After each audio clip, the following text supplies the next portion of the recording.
this is Manoj Sharma from Radhani Coaching Center, Patna.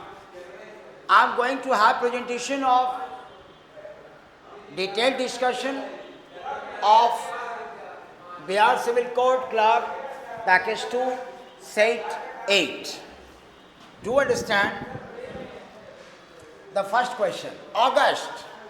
August का मतलब होता है शानदार, ग्लोरियस और ऑगस्ट दोनों का अर्थ होगा शानदार, भव्य, आलीशान. August, splendid, magnificent, elegant, glorious, gorgeous, सबका एक ही अर्थ है प्यारे, शानदार. और भी बहुत सारे होते हैं. तो इसका सेम मीनिंग हुआ बी, आंसर बी. इररिवरेंस का मतलब होता है श्रद्धाहीन. जिस व्यक्ति में श्रद्धा का अभाव हो उसे कहते हैं इररिवरेंस, श्रद्धाहीनता. इंक्रीमेंट का मतलब होता है बढ़ोतरी. अगर वेतन वगैरह में बढ़ोतरी हो तो उसको हम लोग इंक्रीमेंट बोलते हैं. एक्सीलेंस हो गया उत्कृष्टता, श्रेष्ठता, सर्वोत्तमता. अगस्त शानदार, ग्लोरियस शानदार. अगस्त महीना का नाम भी है प्यारे, लेकिन एडजेक्टिव के रूप में ये, आंसर बी. लिम्पिड, इसका अर्थ होता है स्पष्ट. आंसर सी, लूसिड, स्पष्ट. आंसर सी हुआ. सब्टुल हो गया सूक्ष्म, मतलब जो बहुत ही छोटा हो, वेरी टाइनी. ऑब्सक्योर और वेग, इसका मतलब हुआ अस्पष्ट, और वेग को आप धुंधला भी कह सकते हैं. तो ये ए और डी इसका अपोजिट है. हमें सेम मीनिंग चाहिए था. लिम्पिड का आंसर हो गया लूसिड, सी, सरल और स्पष्ट. Answer C. कंसीटेड का मतलब होता है घमंडी. एरोगेंट और कंसीटेड दोनों का अर्थ होगा घमंडी. अर्थात हमारा सिनोनिम हो गया डी नंबर. डिफिडेंट हो गया विश्वास में कमी. ये कॉन्फिडेंट का अपोजिट है. और इन्फेरियर हो गया अगर कोई योग्यता में कम है, योग्यता में कम, तो वो इन्फेरियर कहलाता है. किसी की योग्यता अधिक है तो सुपेरियर. और ठीक है, और उम्र से बड़ा छोटा होगा तो सीनियर जूनियर, और योग्यता में छोटा बड़ा होगा तो इन्फेरियर सुपेरियर. और एक वर्ड है tentative. My dear students, tentative का मतलब होता है प्रयोगात्मक. अगर कोई बंदा किसी चीज़ पर एक्सपेरिमेंट करे, उसको एक्सपेरिमेंट करके देखे,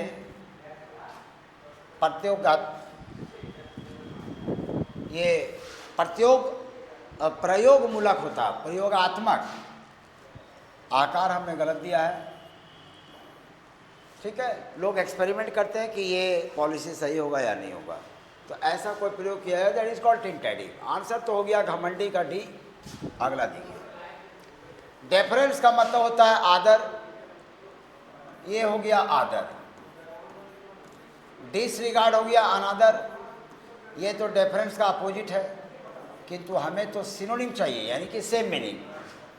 और कॉम्प्लायंस होता है आज्ञाकारिता. अगर आप किसी व्यक्ति की आज्ञा को मानते हैं तो इसका मतलब आप उनको आदर भी देते हैं. तो किसी के आदेश को मानना मतलब आदर देना. उस सेंस में डी इसका सिनोनिम हुआ. डिजॉनर का मतलब अपमान करना. और अगर बैंकिंग के मामलात हो तो चेक अगर डिजॉनर हो गया मतलब कि रिजेक्ट हो गया. और कॉम्प्लिकेशन हो गया कॉम्प्लेक्स, जटिल, जटिलता. एक्चुअली कॉम्प्लेक्स नहीं होता, कॉम्प्लेक्स में ITY लगेगा, कॉम्प्लेक्सिटी, जटिलता. तो हमारा ABCD तीनों का तीनों नकारात्मक शब्द है और ये सकारात्मक शब्द है आदर। तो सकारात्मक का सिमिलर मीनिंग तो सकारात्मक ही होगा ना। सकारात्मक शब्द केवल बी है, ये इसका शाब्दिक नहीं है। डिफरेंस का शाब्दिक होता है ऑनर, रिस्पेक्ट, पर वो तो दिया नहीं, तो हम लोग मिलता जुलता शब्द में बी को आंसर पकड़ेंगे। क्लैंडस्टाइन, इसका मतलब होता है गुप्त। अगर कोई चीज़ गुप्त रखा गया है, कॉन्फिडेंशियल रखा गया है, तो क्लैंडस्टाइन कहलाता है। प्राइवेट इसका सिनोनिम है। प्राइवेट का भी एक अर्थ निजी होता है, एक गुप्त होता है। इल्लिसिट का मतलब होता है इल्लीगल, गैर कानूनी या अवैध। और एक वर्ड है sneaky. My dear students, sneaky का एक अर्थ होता है पाजी, कोई बहुत ही नटखट है, पाजी है। एक अर्थ होता है इसका चापलूस। और इसका स्नीकी का एक अर्थ होता है गुप्त, सीक्रेट। इसके और भी बहुत सारे अर्थ हैं। तो अननोन का मतलब होता है परिचित या जान लिया गया। तो गुप्त था और उसे जान लिया गया, पब्लिक उससे परिचित हो गई, तो उस सेंस में क्लैंडस्टाइन का अपोजिट हुआ ए, आंसर है। सरप्सियस का मतलब होता है चुपके चोरी, यानी गुप्त रूप से, चुपके चोरी, गुप्त भी कह सकते हो। इसका अपोजिट हो जाएगा ओपन, यानी कि सबके बीच में बात ओपन है, खुला हुआ है, पर्दाफाश है। आंसर डी हुआ। ये सभी आसान शब्द हैं, धीमा, आलसी और गुप्त। तो ये सब इसका अपोजिट नहीं होगा, अपोजिट होगा गुप्त का, खुला हुआ। ठीक है, सबकी नज़र में। तो 6 का डी हुआ, बाकी का हिंदी आसान है। मोरोस का मतलब होता है उदासी भरा।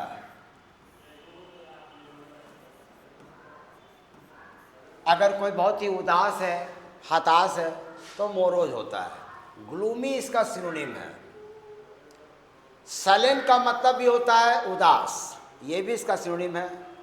मॉर्नफुल का मतलब होता है विलापपूर्ण।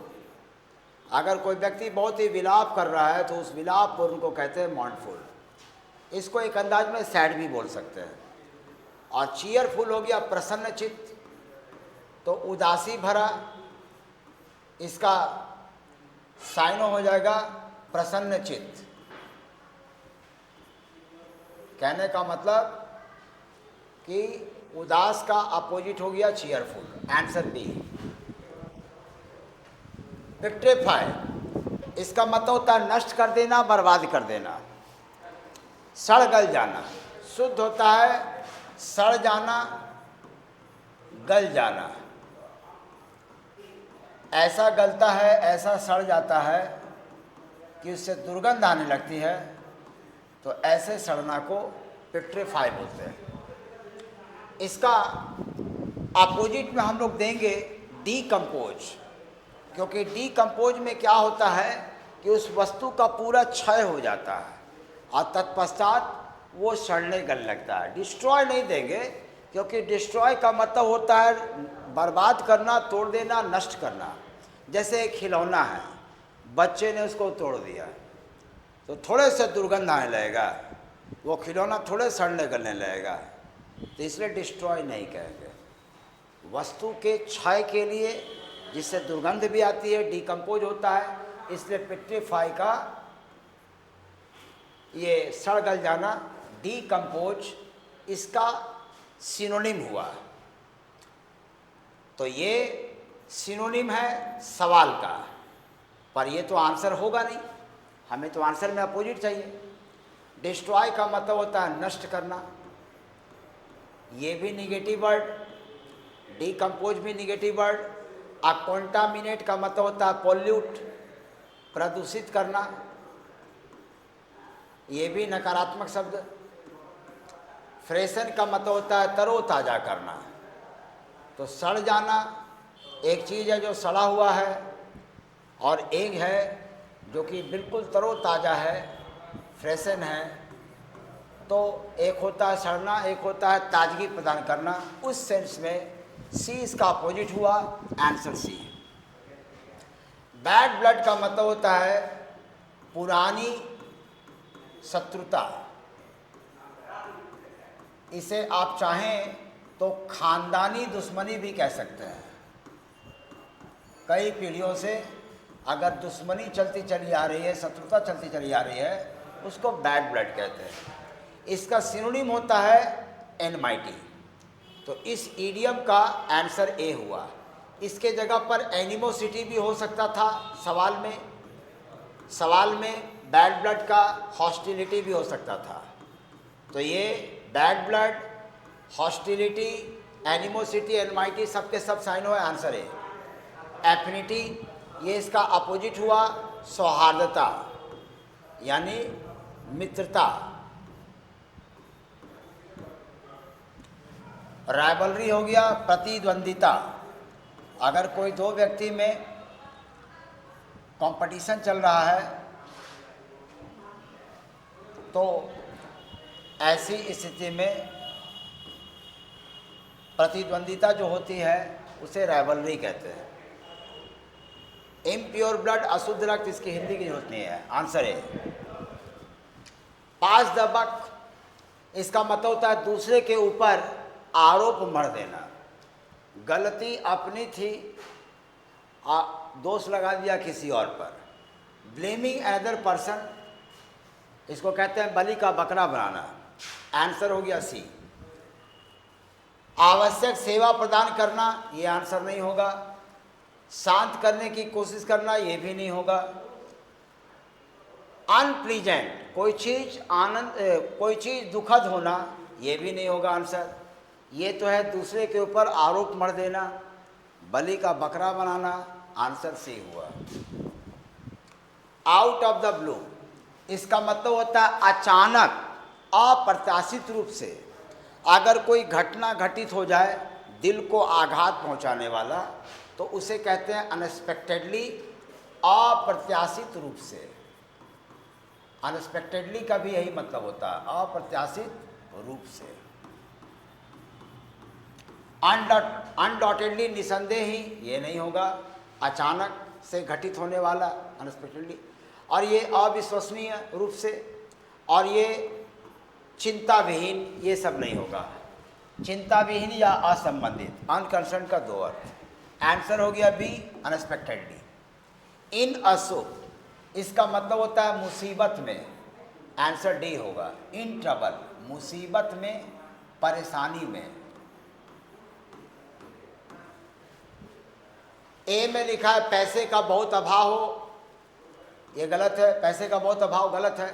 ये है कायरतापन दिखलाना, ये भी गलत है। कुछ नहीं पाना, ये भी गलत है। इसका मतलब होता है मुश्किल में, in trouble, in hardship, in distress. अब हम लोग वन वर्ड सब्स्टिट्यूशन करेंगे। अगर बहुत बड़ी संख्या में लोगों की हत्या हो, ठीक है, एक खास राष्ट्र के या एक पर्टिकुलर समुदाय के, तो इसे कहते हैं जीनोसाइड, आंसर सी हुआ। नरसंहार, इसमें सैकड़ों हजारों लोग एक साथ मारे जाते हैं, तो इसको जीनोसाइड कहते हैं। A large number of people का किलिंग या murder, answer C. Gerontocide, my dear students, gerontocide जो होता है, ये उम्रदराज लोगों की अगर हत्या कर दी जाए तो उसको जेरेंटोसाइड कहते हैं। ये आंसर तब होता जब सवाल ऐसे होता, process of killing elderly people. अगर किसी वयोवृद्ध व्यक्ति की हत्या की जाए, ऐसा सवाल होता तो जेरेंटोसाइड आंसर होता है। और रेजिसाइड हो गया राज हत्या। अगर राजा की हत्या कर दी जाए तो उसे हम लोग रेजिसाइड कहते हैं। राजा की हत्या या राजा की हत्या करने वाला यानी हत्यारा, हत्यारा दोनों होता है। पैरिसाइड का मतलब होता है, अगर सवाल ऐसे होता, किलिंग ऑफ ओन रिलेटिव्स, अगर अपने ही सगे संबंधियों को या फ्रेंड्स को मार डाले तो वो पैरिसाइड कहलाता है। एक होता है पैट्रीसाइड। पैट्रीसाइड होता है पिता की हत्या या पिता का हत्यारा। पैट्रीसाइड अलग है, पिता की हत्या या पिता का हत्यारा। पैरिसाइड अलग है, इसको आप ध्यान दीजिएगा। तो इसका आंसर बहुत बड़ी संख्या में लोगों की हत्या, नरसंहार, जीनोसाइड, सी आंसर हुआ। Study of science of insects, कीट पतंग विज्ञान, इसे कहते हैं एंटोमोलॉजी। आंसर ए हुआ, कीट पतंग विज्ञान। अब हम लोग अगला समझेंगे प्यारे, माइक्रोबायोलॉजी, इसको कहते हैं कीटाणु विज्ञान।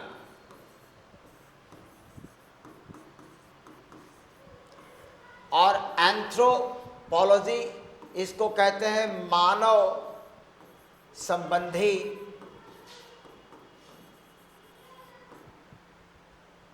अध्ययन क्षेत्र या अध्ययन शास्त्र, विज्ञान भी कह सकते हैं, मानव विज्ञान। इकोलॉजी, इसको कहते हैं पारिस्थितिकी, मतलब जो पारिस्थितिक तंत्र है उसका अध्ययन करने वाला जो विज्ञान होता है वो इकोलॉजी कहलाता है। इसका कीट पतंग विज्ञान, इसका आंसर ए हुआ। Lasting for a short time, इसको कहते हैं अल्पकाल तक टिकाऊ रहना, मतलब 2, 4, 5 दिन, 1 महीना में ही टूट फूट जाना। इसको कहते हैं इफेमेरल। इफेमेरल का मतलब होता है टेम्पोरेरी, अस्थाई, मतलब वो सामान कभी भी टूट जाएगा। तो इसका आंसर बी हो गया, इफेमेरल। इटर्नल का मतलब होता है शाश्वत, जो कभी मिटाए न मिटे। जैसे ये धरती जब तक है, जब तक यहाँ जीवन है, जंतुओं में, मनुष्यों के बीच में प्रेम रहेगा, हमेशा खेती बाड़ी होगी, क्योंकि खाना भी खाना है। तो ये सब एलिमेंटल थिंग्स हैं, इसको इटर्नल बोलते हैं। ब्लास्फेमी का मतलब ईश्वर निंदा। क्रोनोलॉजी, ये होता है कालक्रम, कालक्रम।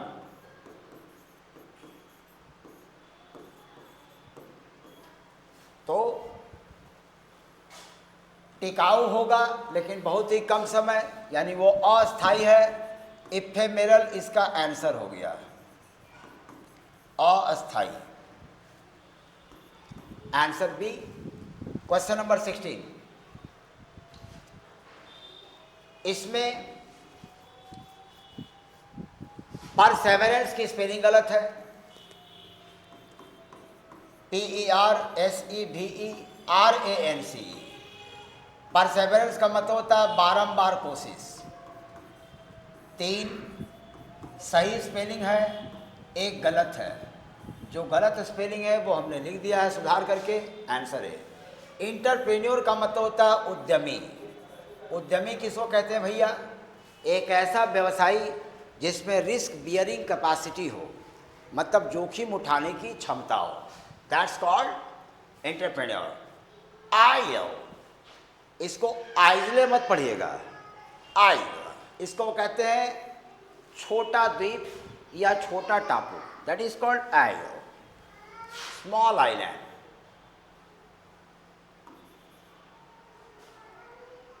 नो, मैंने गलत कहा, ये होता है आइल, ये होता है छोटा द्वीप।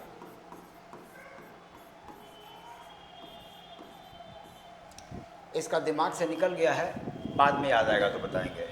डीजल तो आप जानते ही हैं, एक पेट्रोलियम बाई प्रोडक्ट है, एक पेट्रोलियम सामान है। तो ये हमने आपको बताया, नेक्स्ट सेट में ये आपको बतला देंगे, अभी दिमाग में नहीं आ रहा है। Do understand? 17। तो हमने इसमें आंसर ए बताया 16 में। इसमें रॉन्ग स्पेलिंग है कैलिडोस्कोप का, इसमें सब कुछ सही लिखा है, केवल सी के जगह पर के होगा, KALEIDOSCOPE।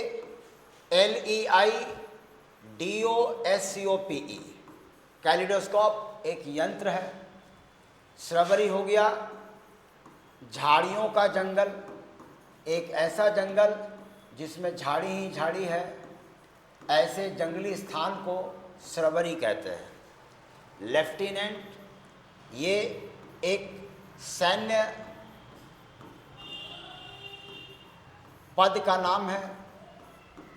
लेफ्टिनेंट, इसकी स्पेलिंग को ध्यान से याद रखिएगा, लाई अटेन एंट लिखा हुआ ये है, लेकिन पढ़ेंगे इसको लेफ्टिनेंट।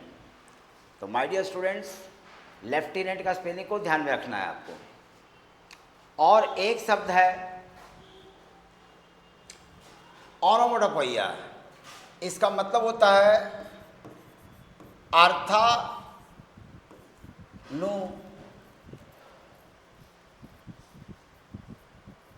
अर्थानुरणन।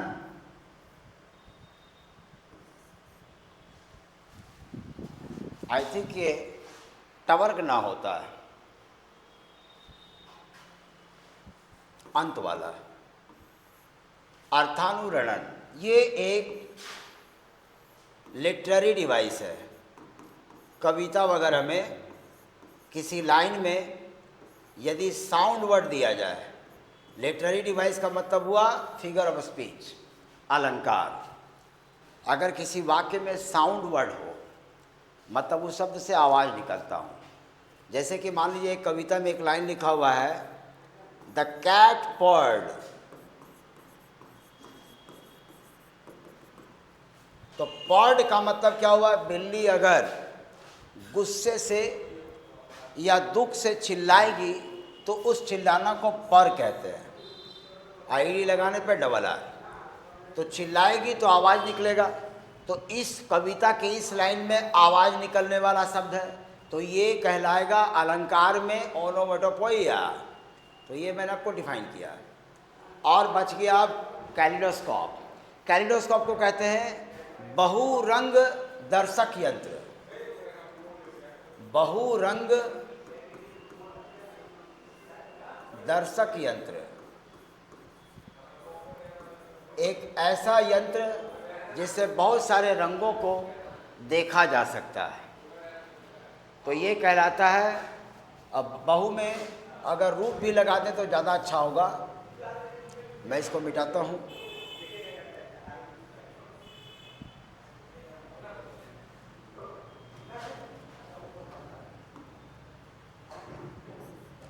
बहुरूप रंग दर्शक, तो ये कहलाता है कैलिडोस्कोप। एक और देखिए, लियाइजन, अपेंडेज, एल्यूजन, एडहेरेंस। इसमें लियाइजन की जो स्पेलिंग होती है LIASON, LIAISON, लियाइजन।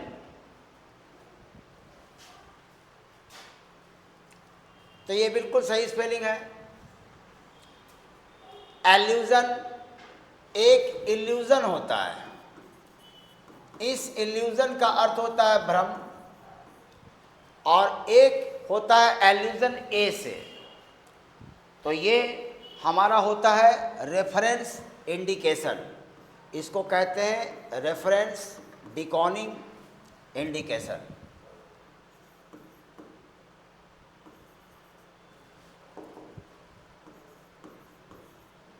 संकेत। तो ये दोनों एल्यूजन और इल्यूजन सही है। और एक वर्ड है लियाइजन। लियाइजन का मतलब होता है मेल जोल। अगर लोग मेल जोल से रहें तो वो कहलाता है लियाइजन। और अपेंडेज का मतलब होता है अनुबंध, एग्रीमेंट, बॉन्ड। इसे परिशिष्ट भी कहते हैं।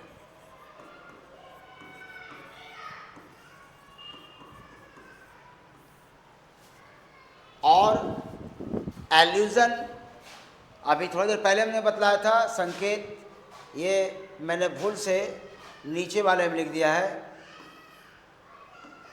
ये मीनिंग इसका है।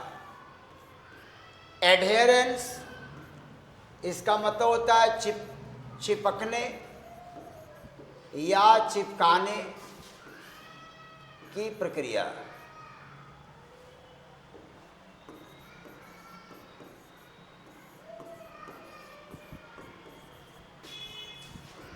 चिपकने या चिपकाने की प्रक्रिया ये कहलाता है एडहेरेंस। किंतु इसमें ए गलत है, इसका सुधार होगा ए के स्थान पर ई, ADHERENCE एडहेरेंस। तो ये हमारा डी इसका आंसर हुआ, रॉन्ग स्पेलिंग वही था। Common errors.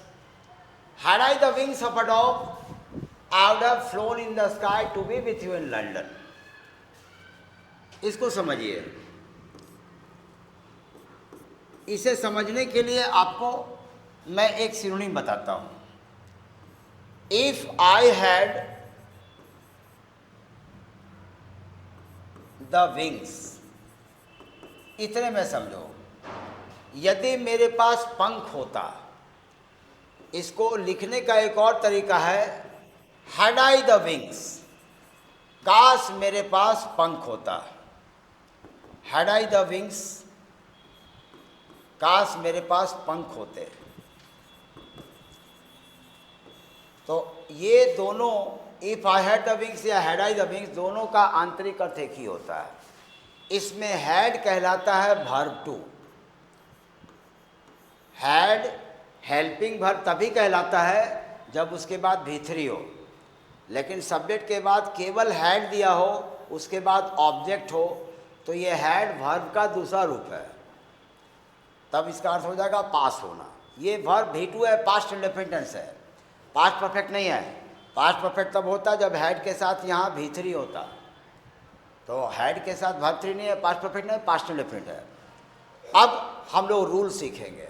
रूल है इफ़ के साथ यदि भी2 का कम्बिनेशन हो तो ये कंडीशनल क्लॉज होता है। इसके दूसरी घटना में सब्जेक्ट देकर वुड प्लस वर्ब 1 हम लोग देते हैं। तो हमारा इफ़ के साथ भी2, तो ये हैड आई द विंग्स, इसका इंटरनल मीनिंग हुआ if I had the wings. ये लिखना जरूरी है ताकि आप समझ सकें। If I had the wings, तो यहाँ पर ये दोनों सिनोनिम है, ये दोनों का सेम मीनिंग है। काश मेरे पास किसी कबूतर के पंख होते। तो यहाँ हैड वर्ब 2 है इफ़ के साथ, तो इफ़ के साथ वर्ब 2 है यानी पास्ट टेंस है, पास्ट इंडेफिनिट है, तो वुड प्लस वर्ब 1 होगा। तो वुड तो बिल्कुल सही है, किंतु यहाँ वर्ब 1 नहीं है, हैव फ्लोन है। तो यही हैव फ्लोन हमारा एरर है। हैव फ्लोन हमारा एरर है। इसके स्थान पर फ्लाई होगा, यानी करेक्शन हो जाएगा वुड फ्लाई। तो वुड तो बिल्कुल सही है, हमने करेक्शन केवल फ्लाई किया है। तो हैव फ्लोन के जगह फ्लाई होगा। काश मेरे पास किसी परिंदे का पंख होता तो मैं तेरे संग रहने को, मैं लंदन में तुम्हारे साथ रहने को आसमान में उड़ जाता। ये इसकी हिंदी हुई।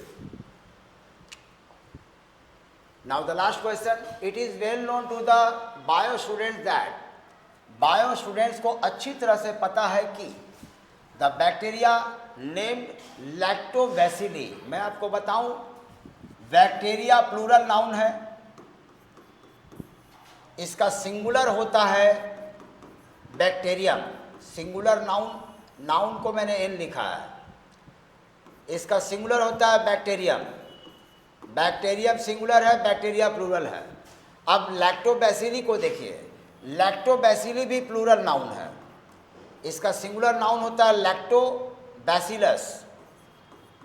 लैक्टोबैसिलस ये सिंगुलर नाउन है, ये सिंगुलर नाउन है प्यारे।